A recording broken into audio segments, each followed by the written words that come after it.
Prime Trust is having a bad month. The crypto custodian has been ordered to halt operations while its regulator looks to take it over. Prime Trust may be taken over by the state of Nevada, and the situation seems alarming. You're reading State of Crypto, a CoinDesk newsletter looking at the intersection of cryptocurrency and government. Click here to sign up for future editions. Prime Trust owes customers more than $80 million in cash that it doesn't have, court filings this week showed. Prime Trust, a storied crypto custodian, is only the latest digital asset firm to acknowledge financial issues and face a takeover. But as a custody provider, it occupies a unique space among the various bankruptcies we've seen so far. On June 8, 2023, my colleague Ian Allison reported that BitGo, a crypto custodian that's vacuumed up other companies in the past, had begun the process of acquiring Prime Trust, a fellow custody provider. On June 22, i.e., 2 weeks later, BitGo walked away from this deal. That same day, rumors emerged that the state of Nevada had filed a cease and desist against Prime Trust, which the state later confirmed by publishing an order which alleged it had a massive deficiency of customer funds and indeed may be insolvent. 4 days after that, the state of Nevada took things a step further, filing for receivership, basically asking for court approval to take over the company and alleging that Prime Trust owed clients about $82 million in fiat that it didn't have access to, and B, lost access to certain crypto wallets in 2021 and so was using customer fiat funds to buy crypto to meet withdrawal requests. This filing, which was made public on Tuesday, is pretty alarming. It's got sign-off from Prime Trust's interim CEO and board, indicating the company is cooperating with the State Financial Institutions Division.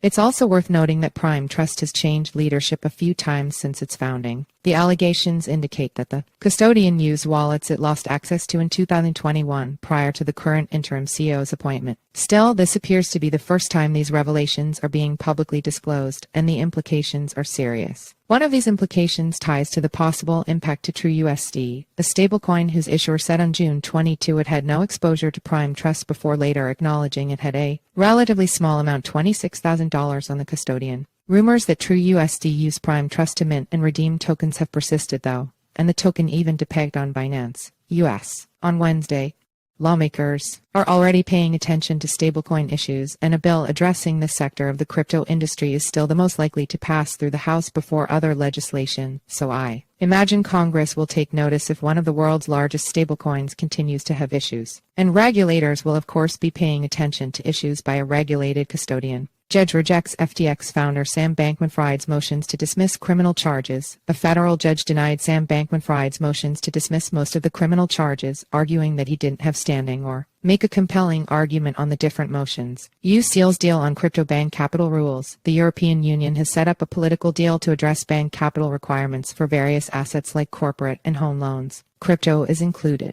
Leading House Democrat solicits feedback from Gensler and Yellen on crypto bill. Rep.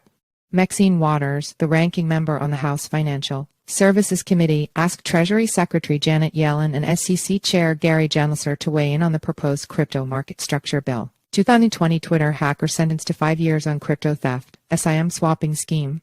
Joseph O'Connor, otherwise known as Plug Walk Joe, i.e., one of the people arrested for hacking Twitter and taking over accounts to promote a Bitcoin scheme in 2020, was sentenced to 5 years in prison with 28 months served. Monday 13:15 UTC 2:15 p.m. BST. The U.K.'s House of Commons considered amendments to its Financial Services and Markets Bill. Wednesday 7:15 UTC 9:15 a.m. CES. The European Commission published its Digital Euro Bill. 14 UTC 10:0 a.m. There was a Celsius bankruptcy hearing. 17 UTC 10 p.m. The FTX bankruptcy hearing was actually cancelled. Bloomberg filed a Freedom of Information Act request to the Federal Deposit Insurance Corporation for documents tied to its rescue of Silicon Valley Bank, finding that stablecoin issuer Circle was its largest depositor with $3.4 billion in the bank. Sequoia Capital also had north of $1 billion that the FTX protected. Bloomberg. Venezuela temporarily banned crypto mining, which is not great news for the local crypto industry. If you've got thoughts or questions on what I should discuss next week or any other feedback you'd like to share, feel free to email me at nick@coindesk.com or find me on Twitter at nickheilst. You can also join the group conversation on Telegram. See you all next week.